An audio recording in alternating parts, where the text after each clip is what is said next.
A 27-year-old man gunned down in his own home, his young daughter right next door when it happened. Tonight, Orlando police are looking for a killer. It happened in 2006, the crime scene filled with blood and money. You can still sense the pain his family is going through to this day.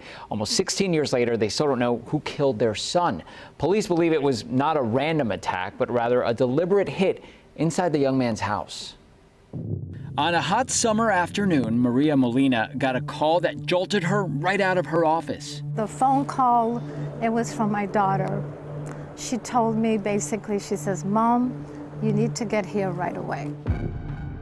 Molina rushed to the family's Dover Circle duplex where her son Brian was living. She was met with a heavy police presence. I became kind of a little nervous, and then someone came out to me because I was ready to enter the apartment. He didn't let me go in. He said to me, "Let's wait outside." Officers shielding her from the horrific sight, her only son shot to death. Detective Michael Fields said Brian was shot multiple times. This seemed personal. It was clear this was not a robbery. Brian had a substantial amount of money in the residence, and they sprinkled it on the floor to show that this was not a robbery, that this was intended as a kill for Brian. Brian's daughter was feet away at the time of the attack. The 10-year-old had run next door to play with a friend.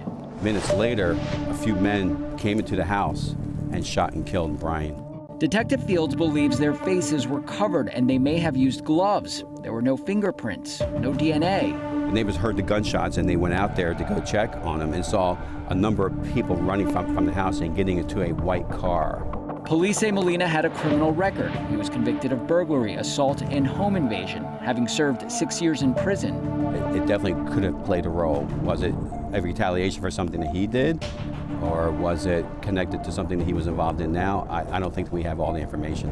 His family instead wants to focus on the fond memories, showing us his paintings, the landscapes, the portraits, his talent. He did a self-portrait right there. That particular artwork is called Forgiveness. It took him about 6 months only because he was getting tired of looking in the mirror to draw himself.